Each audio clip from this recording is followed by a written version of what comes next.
Punya wajah yang glowing memang dambaan semua wanita. Apalagi saat ini sangat banyak skincare yang tersedia di pasaran. Dari yang harganya puluhan ribu sampai jutaan rupiah. Padahal di rumah ada loh bahan-bahan yang bisa kita manfaatkan sebagai skincare alami. Seperti telur ini. Kalau putih telur ternyata bisa menghaluskan wajah loh.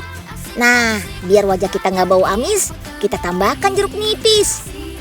Kandungan protein dan vitamin A pada putih telur membantu mengencangkan wajah. Bagi kulit yang berminyak, putih telur juga baik untuk mengurangi produksi minyak berlebih. Yuk kita kemon!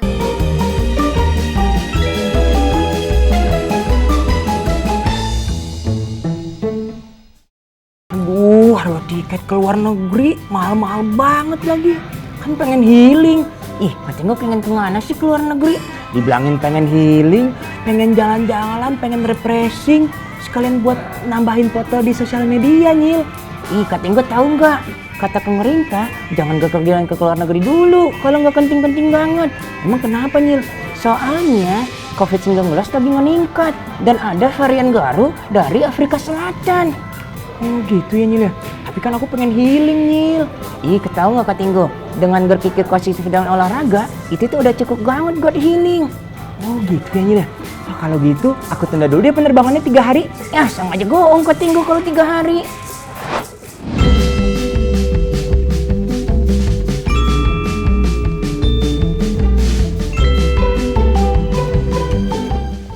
Berlin, Jerman, salah satu kota yang ramah bagi pesepeda. Fasilitas parkir sepeda banyak di sepanjang jalan. Buat yang gak punya sepeda, tenang, ada penyewaan sepeda kok. Tapi rata-rata warga Berlin sudah memiliki sepeda sendiri. Jadi mereka lebih banyak menyewa skuter elektrik. Kayak Kak Mega nih yang mau ajak kita eksplor kota Berlin. Naik transportasi publik biar murah meriah.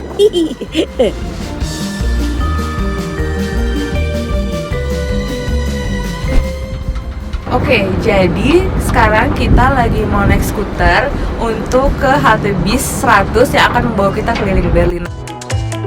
Rutenya boleh kemana aja, asal masih dalam jangkauan GPS.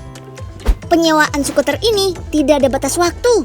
Pembayarannya sesuai tarif pemakaian saja, sekitar Rp1.400 per menit. Di Jakarta juga sempat berseliweran pengguna skuter listrik. Sekarang sih penggunaan skuter di jalan raya dan jalur sepeda sudah dilarang di Jakarta. Soalnya dianggap membahayakan pengguna jalan. Berbeda dengan naik skuter di Berlin, masih boleh lewat jalan raya dan jalur sepeda. Tapi tetap harus menaati peraturan lalu lintas.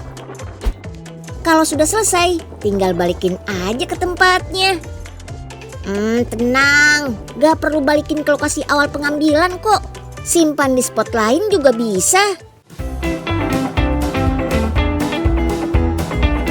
Di Berlin, orang-orang juga menggunakan bus untuk bepergian jarak jauh. Kalau ikutin rute bus di Berlin, kita bisa melihat ikon-ikon bersejarah nih. Harus punya tiket dulu dong. Di sini, kita beli tiket lewat mesin yang ada di stasiun-stasiun terdekat. Harganya sudah termasuk tiket harian. Gak cuma bisa dipakai untuk satu transportasi umum saja, tapi bisa dipakai untuk tram, subway, kereta regional, dan lainnya. Tiket ini bisa dibeli sendiri, atau mau yang lebih murah, ada paket grup kalau perginya ramean. Harganya 8,8 euro per orang. Sedangkan tiket grup maksimal 5 orang 25,5 euro.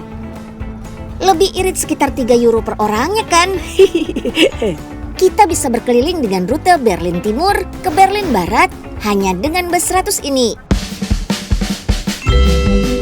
Destinasi pertama, pusat kota Berlin, Alexanderplatz. Gedung pemerintahan kota Berlin, Rotes Rathaus, juga ada di sini. Sebelum era modern kayak sekarang, tahun 1850-an, tempat ini digunakan untuk latihan militer. Sekarang sih sudah banyak bangunan mal, bioskop, dan hotel. Pemandangan tengah kotanya ada jam dunia. kita bisa melihat waktu di 148 kota besar di seluruh dunia. Bergeser sedikit, kita bisa melihat television tower yang tingginya capai 300-an meter. Ini nih, menara keempat tertinggi di Eropa. Bangunan simbol utama Berlin adalah Gerbang Brandenburg. Dulunya adalah tembok pembatas dua wilayah Jerman saat Perang Dingin. Sampai akhirnya tembok runtuh, gerbang ini jadi lambang perdamaian dan pemersatu Berlin. Tempat bersejarah lainnya ada gedung parlemen Kekaisaran Jerman, Reichstag. Bangunan-bangunan lawas di Berlin semuanya masih terawat. Gak cuma mengutamakan fungsi, tapi juga seni. Gak heran kalau gedung-gedung di Berlin banyak dikunjungi buat foto-foto. Udah Instagramable, gratis lagi. Tempat bersejarah sudah. Nah, ini adalah tempat religi. Katedral Berlin atau penduduk sekitar menyebutnya dom. Saat musim dingin kayak gini, warga lokal lebih suka berkunjung ke tempat wisata indoor seperti museum. Jantung budayanya Berlin adalah Museum Island. Beberapa museum dengan koleksi seni budaya bersejarah bisa kita temukan di pulau kecil ini. Situs warisan dunia UNESCO ini berada di tengah Sungai Spree. Tempat-tempat yang dikunjungi ini memang favoritnya para turis. Dengan transportasi umum jadi jalan-jalan hemat, tapi bisa mengunjungi lebih dari 3 ikon di kota Berlin. Nih kak, aku punya pertanyaan buat kakak. Berapa hari yang dibutuhkan untuk karantina bagi orang-orang yang berpergian ke luar negeri? 7 hari karantina. Betul, 100 gut kakak. Jadi pemerintah menetapkan dan mewajibkan bagi orang-orang yang berpergian ke luar negeri harus karantina selama 7 hari. Fungsinya nih kak, biar orang-orang yang berpergian ke luar negeri nggak menjadi sumber penularan baru. Next, Kamega mau menuju stasiun untuk naik U-Bahn, kereta cepat bawah tanah. Gak perlu beli tiket-tiket lagi, soalnya bisa pakai tiket yang dibeli di awal perjalanan. Bukan buat jalan-jalan ke tempat wisata lagi. Kamega mau melepas rindu sama makanan khas Indonesia yang ada di restoran Nusantara, Berlin, Jerman. Lokasinya strategis, dekat dengan pusat perbelanjaan. Sudah dipastikan resto ini berlabel halal. Pemiliknya adalah orang Indonesia, lebih tepatnya asli Tegal. Kenalin nih, Pak Bram Fernandin, mantan atlet bulu tangkis nasional. Nih buktinya, piala hasil jeripaya kemenangan Olimpiade bulu tangkis milik Pak Bram dipajang di restoran. Ya, niatnya kita buka restoran Indonesia itu untuk komunitas Indonesia. Pertama yang banyak di Berlin sama di Jerman, dan juga orang mengenal kultur budaya orang Jerman untuk mengenal makanan Indonesia. Sebelum buka restoran, Pak Bram lebih dulu membuka catering tahun 2007 karena istrinya senang memasak. Berawal dari pesanan untuk kedutaan KBRI atau pesanan untuk tamu dari Indonesia ke Berlin, akhirnya banyak yang menyukai masakannya. Tahun 2011, Pak Bram mulai berani mendirikan restoran.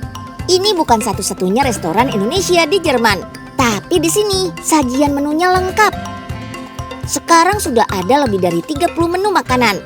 Yang paling favorit ada gado-gado, tongseng, dan sate ayam. Selain pemiliknya orang Indonesia, pelayan dan kokinya juga orang Indonesia semua.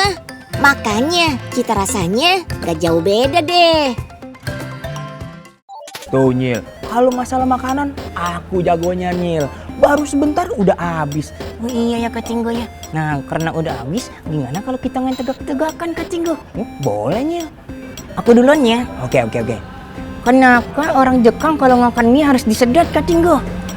Oh tujuannya biar ngehargain kalau makanannya enak Nyil. Betul, 100 got Kacinggo. Nah sekarang giliran aku nih.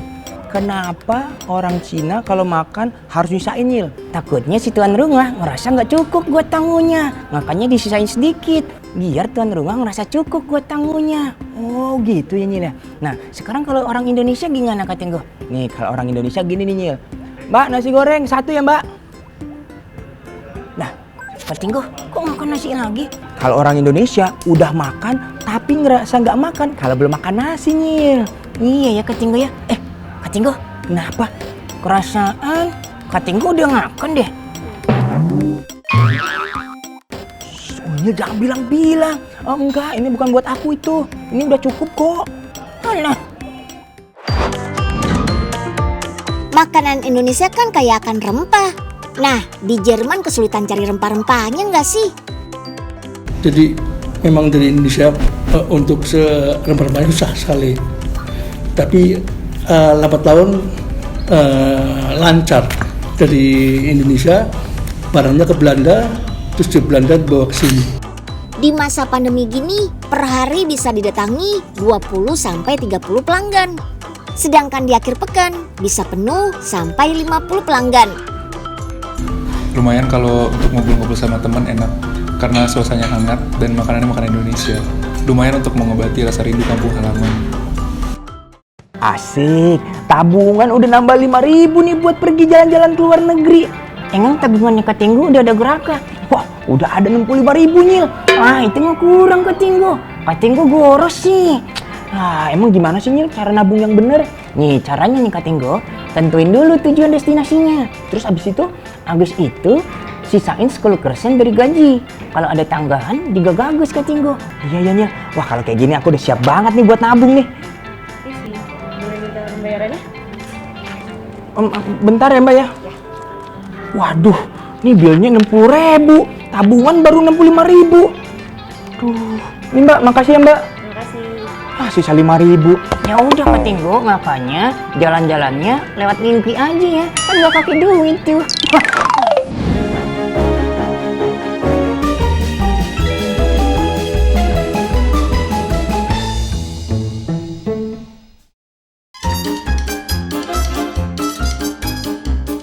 Masyarakat Jepang terbiasa dengan serba cepat.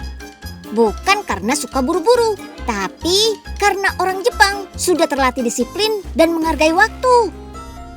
Gak heran kalau teknologi kereta cepat pertama kali tercipta di Jepang tahun 1964.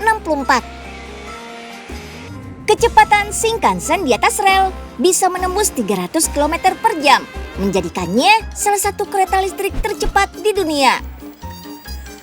Kereta cepat cocok untuk yang gak punya banyak waktu saat berkunjung ke Jepang. Dengan Shinkansen, perjalanan dari Tokyo ke Osaka hanya butuh waktu sekitar 2,5 jam saja. Seperti kata pepatah, waktu adalah uang. Waktu tempuh yang singkat butuh biaya gede juga. Harga tiket Shinkansen dari Tokyo ke Osaka sekitar 14.000 yen. Atau setara dengan 1,7 juta rupiah. Kalau nggak buru-buru sih, bisa pilih kereta biasa atau naik bus yang lebih terjangkau. Tapi butuh waktu lebih lama.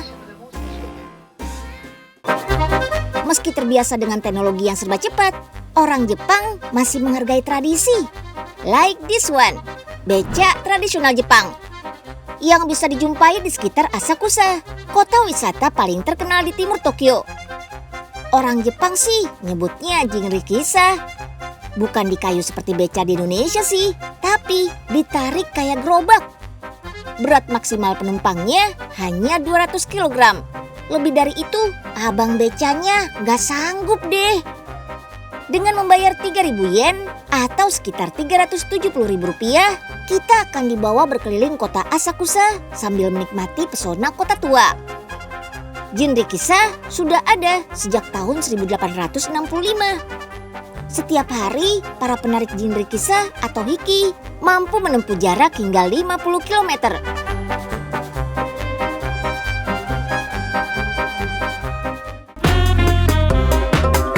Gak cuma soal transportasi, soal makanan, orang Jepang juga suka yang praktis, tapi tetap sehat. Di Jepang, tradisi bawa bekal sudah dimulai sejak tahun 1185. Zaman dulu bento disiapkan di rumah oleh seorang ibu. Sekarang sih beli yang sudah jadi juga banyak. Misalnya di stasiun kereta. Di Jepang seni menata bento juga jadi kebanggaan. Apalagi buat ibu-ibu rumah tangga yang tiap hari nyiapin bekal untuk keluarga. Nasi dan lauk pauk disusun supaya bisa memanjakan mata dan mengundang selera. Tradisi bawa bento tuh sempat hilang. Setelah Perang Dunia Kedua, orang Jepang sudah jarang bawa bento. Karena kebanyakan sekolah sudah menyediakan makanan buat siswa-siswinya. Tahun 1980-an, tradisi bento mulai hidup lagi. Kala itu mulai banyak produk wadah makanan sekali pakai yang praktis buat dibawa. Selain itu, oven microwave juga lagi populer. Jadi bawa bekal yang bisa dihangatkan dimanapun bukan masalah deh. Satu lagi nih alasannya. Tahun 80-an di Jepang mulai banyak toko kelontong yang buka 24 jam. Makin gampang aja kan warga Jepang buat beli bento dimanapun dan kapanpun. Biar tetap hangat pas disantap, kotak bento dilengkapi dengan penghangat. Tinggal tarik talinya saja. Oh lala, uap hangat langsung keluar dari kotak bento. Sekotak bento biasanya dilengkapi dengan sumpit. Karena hanya sekali pakai, banyak limbah sumpit yang terbuang. Solusinya, edible chopstick alias sumpit yang bisa dimakan. Pabrik sumpit unik ini berlokasi di Hekinan, Prefektur Aichi, sekitar 300 km dari kota Tokyo. Bahan-bahannya aman untuk tubuh. Terbuat dari igusa, sejenis rumput yang biasa jadi bahan membuat tatami atau karpet tradisional Jepang. Selain igusa, butuh bahan lain seperti tepung gandum dan gula. Taruh di mesin cetak. Setelah matang, langsung tekan pakai lempengan stainless steel. Ini biar permukaan sumpitnya rata. Meskipun menjadi bagian tradisi Jepang, aslinya bukan berasal dari Jepang loh, tapi dari Tiongkok. Sumpit diciptakan sekitar 5.000 tahun lalu di Tiongkok. Masyarakat Tiongkok sangat suka makan bersama. Agar tidak terjadi hal buruk, mereka percaya kalau alat makan yang tajam harus dihindari. Maka terciptalah sumpit. Pergi ke Jepang jadi salah satu wishlist banyak orang, terutama pas musim semi bulan Maret sampai April. Waktunya melihat bunga sakura bermekaran. Gak heran kalau pas musim semi, harga tiket ke Jepang lagi mahal-mahalnya. Meski kelihatan mirip-mirip, tanaman bunga yang mekar setahun sekali ini punya lebih dari 200 jenis loh. Warna dan corak pada mahkota bunga lah yang membedakan jenis-jenisnya. Di Jepang ada petugas khusus yang ngasih tahu kapan bunga mulai mekar sampai berkembang sempurna alias full bloom. Jadi masyarakat Jepang bisa memastikan tuh kapan mereka bisa merayakan Hanami. Hanami adalah tradisi menikmati keindahan bunga sakura yang bermekaran. Biasanya masyarakat Jepang mengadakan pesta di bawah pohon atau berjalan-jalan bersama keluarga dan teman-teman. Selain bunga sakura, busana cantik ini juga jadi simbolnya bangsa Jepang loh. Di kota Kyoto, kita bisa belajar banyak tentang kimono. Kota budaya ini memang dihuni para perajin kimono sejak zaman perang samurai. Kita juga boleh loh kalau mau nyobain pakai kimononya sambil keliling-keliling di sekitaran kota Kyoto. Mantap deh. Pakai kimono gak lengkap kalau nggak pakai sendal kayunya. Orang Jepang menyebutnya geta. Nah, kota Hita di Prefektur Oita adalah pusatnya kerajinan sendal kayu ini. Geta sudah dipakai masyarakat Jepang sejak 300 tahun sebelum Masehi loh. Dulu sendal kayu ini dipakai para petani saat ke sawah, supaya kakinya tetap bersih dan kering. Lihat aja tuh tingginya, bisa sampai 5 cm. Dengan sendal ini, kimono yang dipakai pun gak akan kotor menyentuh tanah. Umumnya geta dibuat dari kayu cemara dan kayu hinoki. Dua jenis kayu ini gampang dibentuk. Terus pohonnya pun masih banyak tumbuh di daerah Hita.